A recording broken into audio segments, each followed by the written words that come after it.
Your profit margins are too low, and I can see at least 3 areas for immediate cost cutting, the man in the expensive suit declared, tapping his tablet screen. Starting with employee compensation.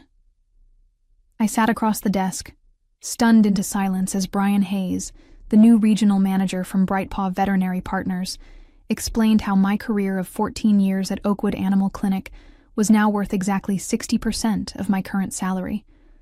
Nothing personal, Dr. Langdon. Just business, he said with a practiced smile.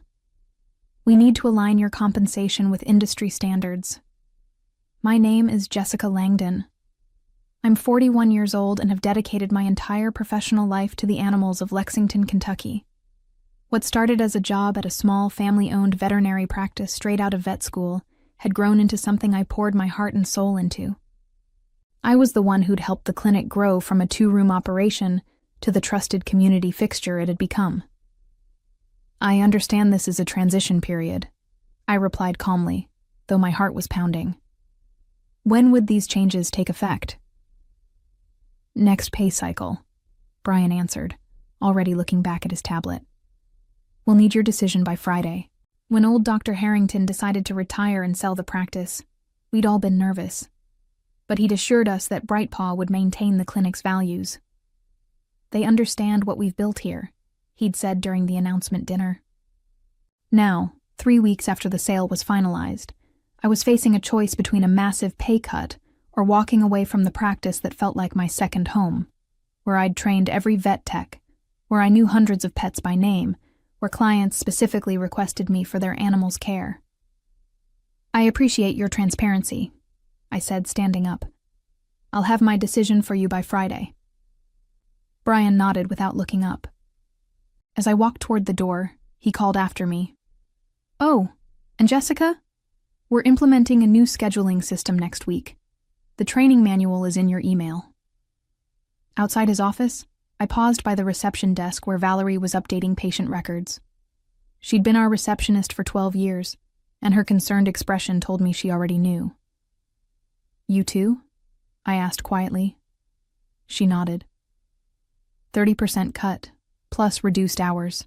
What are you going to do? I whispered, mindful of the clients in the waiting room. Valerie glanced at the families with their beloved pets. A golden retriever patiently sitting beside an elderly man, a woman cradling a cat carrier, a child petting a rabbit in her lap.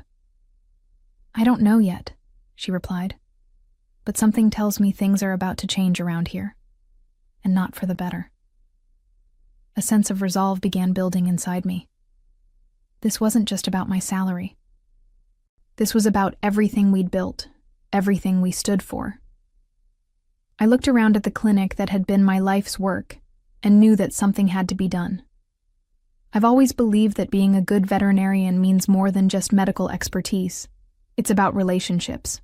With animals, yes, but equally with their humans. Over 14 years, I'd vaccinated puppies and later helped those same dogs cross the Rainbow Bridge. I'd sent handwritten sympathy cards after difficult losses and celebrated miraculous recoveries. My cell phone number was saved in countless family contacts as Dr. Jessica for emergency consultations. My apartment walls were covered with thank you cards and photos of pets I'd treated. The refrigerator displayed drawings from children whose animals I'd saved. These weren't just clients. They were connections that ran deep. You've worked with Brightpaw before, right? I asked Thomas, our newest veterinarian, during lunch the following day. At 32, he'd joined us 6 months ago after working at a corporate practice in Nashville. He nodded grimly. 3 years. It always starts the same. Cost cutting, then efficiency improvements, then pressure to upsell services. And the care quality? I asked, though I already suspected the answer. Everything becomes about numbers, he replied. How many patients you see per hour, how many additional services you sell, how much revenue you generate. He pushed his salad around. That's why I left. Got tired of being told to recommend unnecessary dental procedures to meet monthly targets. Later that afternoon, between appointments, I called Dr. Harrington. After 30 years of practice, he'd retired to a cabin by the lake, where he spent his days fishing and writing the veterinary memoir he'd always talked about. "I had no idea, Jessica," he said, his voice heavy with regret. "Their representatives assured me they valued the practice's culture. I would never have sold if I'd known." "It's not your fault," I assured him. "You deserved your retirement. I need to make a decision." "What are you thinking?" he asked. I hesitated. The idea had been forming in my mind, but saying it aloud would make it real. "I'm considering opening my own practice." The silence on the line lasted only a moment. "You should," he finally said. "You've got the experience, the client relationships, and Lexington could use a clinic that still puts care above corporate margins." After we hung up, I sat in my office, looking at the degrees and certifications on the wall. My mind drifted to conversations with clients over the years, many of whom had expressed how grateful they were that we weren't one of those assembly line vet clinics. My thoughts were interrupted by a knock. It was Maggie, our head technician for the past 8 years. "Sorry to bother you, Dr. Langdon, but Mrs. Peterson is here with Baxter. She specifically asked for you, even though she's technically scheduled with Dr. Morris today." "Tell her I'll be right there," I said, standing up. As I prepared to examine the 10-year-old beagle I'd been treating since he was a puppy, I realized what I needed to do. The decision wasn't just about my salary anymore. It was about preserving something that mattered. Friday morning arrived with a clarity I hadn't felt in weeks. I had spent my evenings researching commercial real estate, equipment costs, and small business loans. I'd called 3 former colleagues who had successfully established their own practices. The more I explored the possibility, the more right it felt. I knocked on Brian's door at precisely 9 o'clock. "Come in," he called, his voice distracted. I entered to find him video conferencing with someone, his back half turned to the door. "I'll call you back," he told the screen before swiveling to face me. "Jessica, good. Have you made your decision?" "I have," I replied, handing him an envelope. "This is my 2 weeks' notice." His professional mask slipped for just a moment, revealing genuine surprise. "You're quitting? Over a standard market adjustment?" "I'm pursuing a new opportunity," I corrected him. "And I wanted to inform you properly, with time to arrange coverage for my patients." Brian leaned back in his chair, studying me. "You know, I expected this reaction from some of the support staff, but not from you. You're a senior veterinarian. This is how corporate acquisitions work. Everyone needs to adjust." "I understand business realities," I said carefully. "And I've made a business decision of my own." He shrugged, already reaching for my resignation letter. "We'll have HR prepare your exit paperwork. I assume you'll be joining another practice?" "Something like that," I answered vaguely. The news of my resignation spread through the clinic like wildfire. By lunchtime, Valerie, Maggie, and Thomas had all found moments to pull me aside. "Is it true?"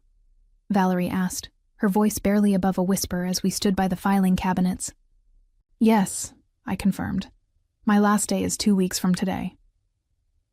"What will you do?" she pressed. I hesitated before deciding to trust her with the truth. "I'm opening my own practice. I've been looking at a space over on Maple Avenue." Her eyes widened. "Really? That's..." She glanced around and lowered her voice further. "That's amazing, Jessica." Throughout the day, similar conversations followed. Thomas expressed interest immediately. "Keep me posted," he said meaningfully during a brief moment between patients. That evening, I sat at my kitchen table with a legal pad, making lists and plans. My phone buzzed with a text from Maggie. "Whatever you're planning, count me in." It wasn't until my 3rd cup of tea that the severity of what happened earlier hit me. As I was leaving for the day, Mrs. Davidson had stopped me in the parking lot. Her Maine Coon, Oliver, had been my patient since she adopted him 6 years ago. "I overheard one of the techs saying you're leaving," she said, genuine distress in her voice. "Is it true?" When I confirmed it, her response was immediate. Where are you going? Because Oliver and I will follow you there. That simple declaration of loyalty made me realize something I hadn't fully appreciated before. I wasn't just a veterinarian to these people and their pets. I was their veterinarian. And that bond meant something. Something Brightpaw had severely undervalued. Staring at my notes, I felt a renewed sense of purpose. This wasn't just about refusing an unfair pay cut anymore. This was about creating something better, a practice that would honor the trust these families had placed in me. The next 2 weeks were the longest of my career. I maintained absolute professionalism, treating each animal with the same care I always had, but an undercurrent of tension ran through every interaction with management. Brian had taken to hovering during my appointments, clipboard in hand, making notes about efficiency opportunities. He scheduled an exit interview for my final day and emailed daily reminders about my continuing obligation to non-solicitation of clients and employees, a clause that, upon review with a lawyer friend, turned out to be largely unenforceable in Kentucky. What Brian didn't know was that I'd already signed a lease on a storefront just 7 minutes across town. The space had previously been a pediatrician's office, meaning much of the necessary infrastructure was already in place. I'd secured financing through a local bank where I'd been a customer for over a decade, and equipment suppliers I'd worked with for years offered favorable terms for the new practice. "We value relationships too," my medical supplier rep told me during a discreet lunch meeting. "And frankly, we've seen what happens to quality when Brightpaw takes over. We're happy to support independent practices." In the clinic, I maintained a careful silence about my plans, but word was spreading regardless. Clients would ask pointed questions during appointments. "So, where exactly will your new practice be located?" Mrs. Thompson asked while I examined her terrier's ear infection. "I haven't finalized anything yet," I replied carefully, aware of the microphone on the computer system that had been installed the previous week as part of Brightpaw's quality assurance program. She lowered her voice. "Well, when you do, please let me know. Max won't see anyone else." These conversations happened daily, and each one strengthened my resolve. I wasn't just making a career move. I was preserving a standard of care that mattered to the community. On Wednesday of my final week, Brian called me into his office again. His demeanor had changed, the corporate confidence replaced by barely concealed irritation. "Several clients have been asking about your future plans," he said without preamble. "I need to remind you of your contractual obligations." "I'm aware of my obligations," I replied calmly. "And I've been clear with everyone that I don't have concrete plans to announce." He tapped his pen against the desk. "We've invested considerably in acquiring this practice, Dr. Langdon. Brightpaw won't look kindly on any attempts to undermine that investment." "I understand," I said. "Is there anything else?" He studied me for a moment. "We're prepared to reconsider your compensation package.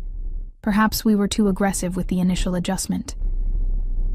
The offer caught me off guard. It was the first sign that perhaps Brightpaw was recognizing their miscalculation. But it was too late.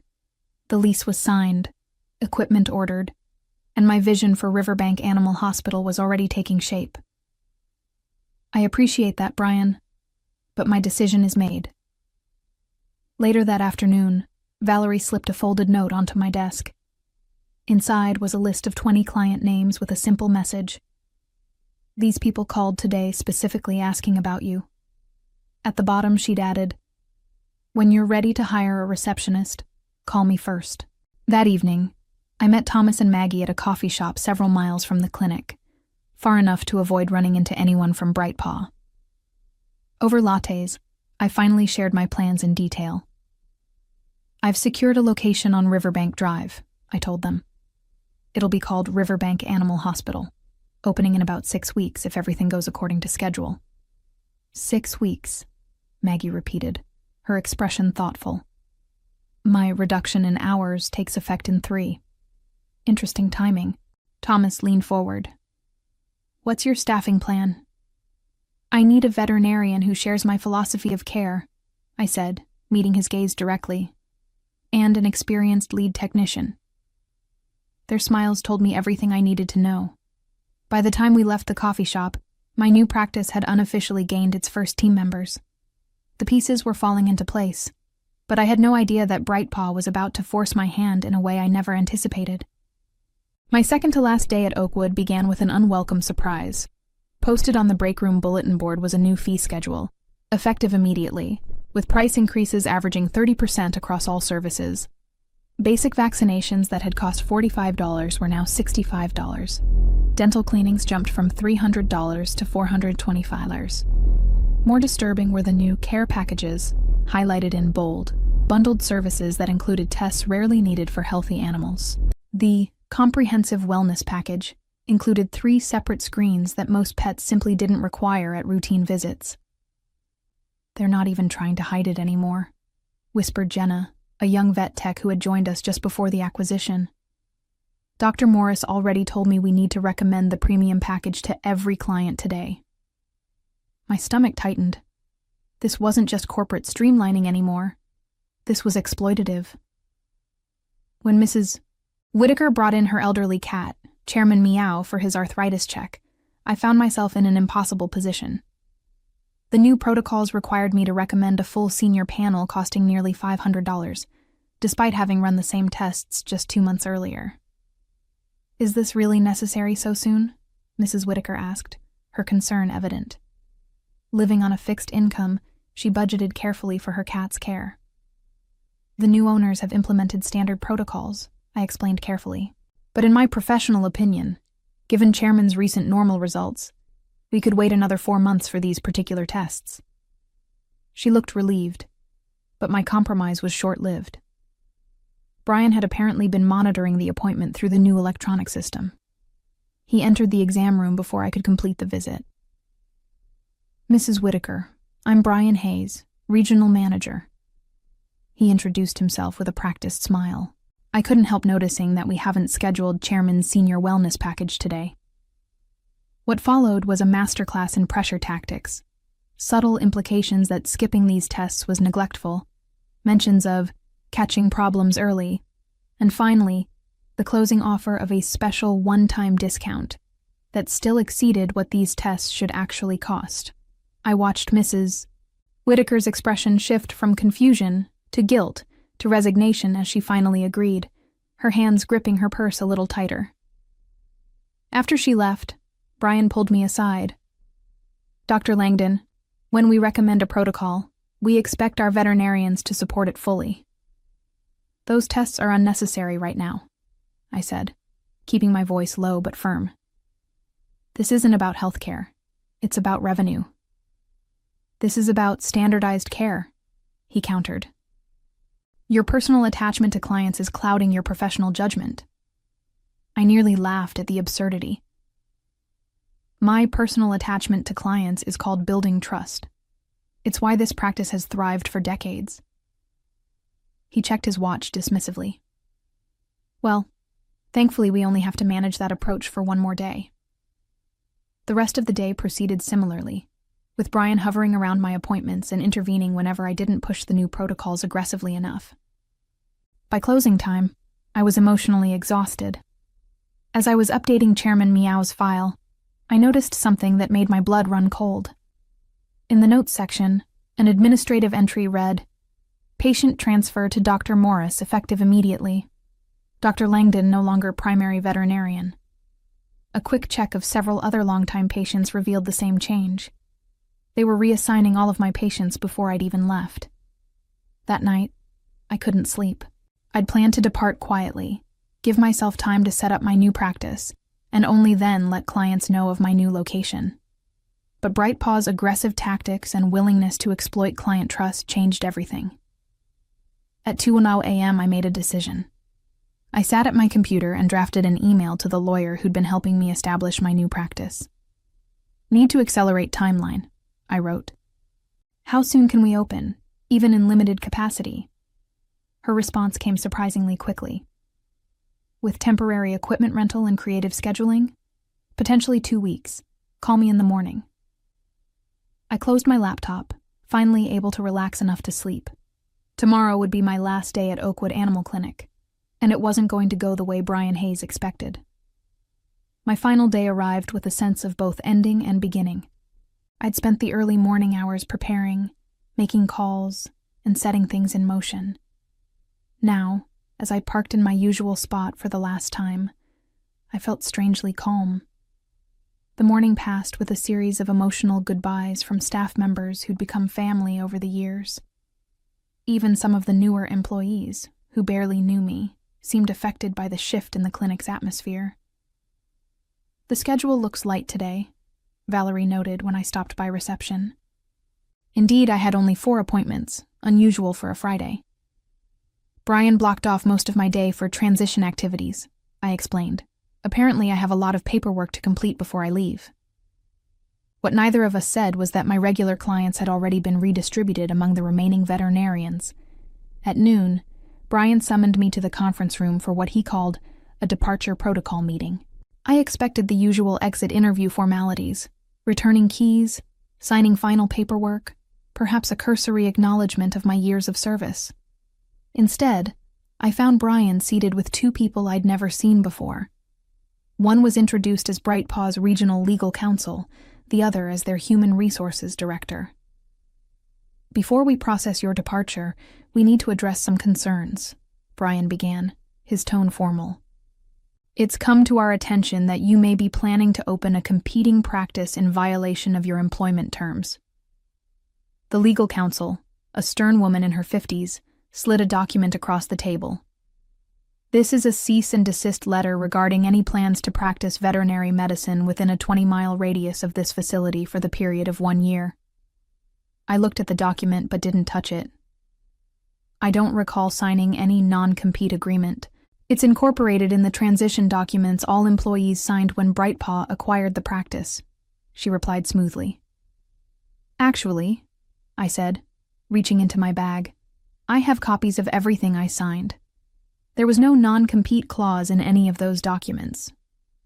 I placed my own file on the table. "My lawyer confirmed this yesterday." The atmosphere in the room shifted perceptibly. "Furthermore," I continued, "Kentucky law significantly limits the enforceability of non-competes for medical professionals, including veterinarians, particularly when patient welfare is at stake." The lawyer and HR director exchanged glances. Brian's confident expression faltered. "We're not here to debate legalities," Brian said quickly. "We simply want to ensure a smooth transition for our clients." "Your clients," I corrected him gently. "And I agree completely about ensuring their care isn't disrupted." The HR director, apparently sensing an opportunity to de-escalate, adopted a conciliatory tone.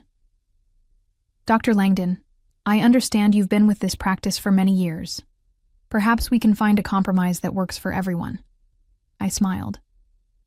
I'm always open to reasonable solutions. What followed was 2 hours of negotiations that eventually resulted in a simple agreement. I would not actively solicit Oakwood's clients for a period of 30 days, and in exchange, Brightpaw would drop any claim to restrict my practice location or timing. By the time we finished, I had officially completed my tenure at Oakwood Animal Clinic.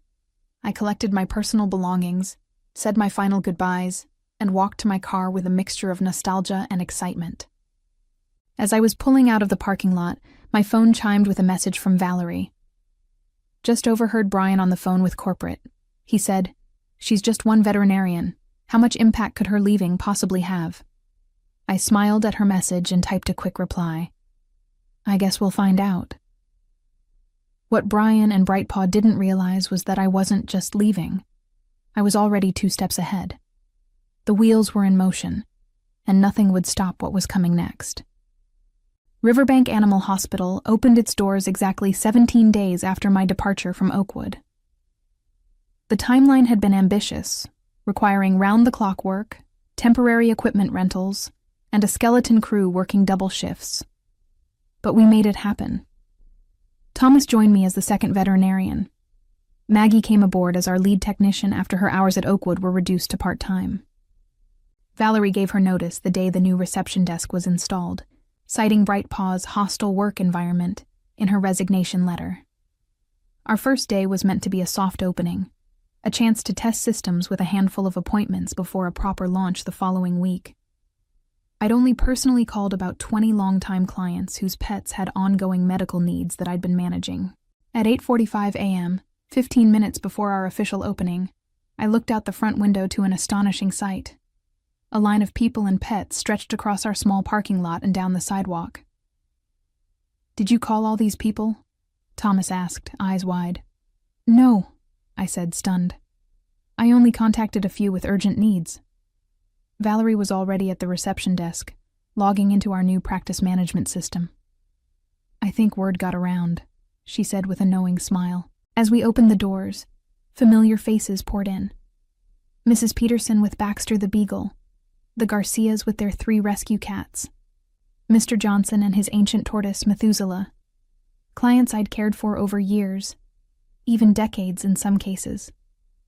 "We saw on the community Facebook page that you were opening today," explained Mrs. Peterson. "No one wanted to miss it." By lunchtime, we'd registered over 70 pets in our new system. By closing, that number had more than doubled. Every client had the same message. They followed their veterinarian, not the clinic brand. What touched me most were the small gestures of support. Clients brought homemade cookies, congratulation cards, and small gifts for the new practice. One family even arrived with pizza for the staff lunch. That evening, as we finally closed the doors after an exhausting but exhilarating day, I received a text from a former colleague still working at Oakwood. "Emergency meeting called for tomorrow morning. Apparently the schedule is suddenly empty." The following week exceeded even my most optimistic projections.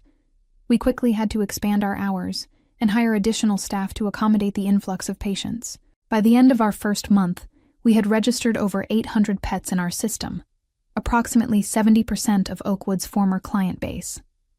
What surprised me most wasn't the number of clients who followed us, but rather how they found us. We had done minimal advertising, relying primarily on word of mouth and a simple announcement in the local paper. Yet clients kept coming, often mentioning that they'd heard about us from friends, neighbors, or community social media groups. "The neighborhood pet groups have been buzzing about your new place," one client told me as I examined her Labrador puppy. "Everyone's talking about how you stood up to that corporate chain." I hadn't intended to become a symbol of resistance against corporate veterinary care, but somehow that narrative had taken hold. People shared stories about their experiences with BrightPaw's new pricing and protocols, contrasting them with our transparent fees and individualized approach to care. 3 months after opening, I received an unexpected visitor. Dr. Harrington, my former mentor and the previous owner of Oakwood, came to tour the new practice. "I had to see it for myself," he said, looking around with undisguised approval. "You've created something special here, Jessica." As we walked through the clinic, staff and clients greeted him warmly, many expressing how much they missed him, but how happy they were with the new practice. "I made a mistake selling to BrightPaw," he admitted quietly as we finished the tour. "I should have approached you first." "Everything worked out as it should," I assured him. Later that day, I received an email that brought everything full circle. It was from Brian Hayes, requesting a meeting to discuss the veterinary landscape in Lexington. I smiled as I typed my response. "I'm available next Tuesday at 2 p.m. Nothing personal, just business." Looking around at the thriving practice we'd built, filled with wagging tails, purring patients, and the team I trusted, I realized that sometimes the best revenge isn't just success, but creating the place you were always meant to be.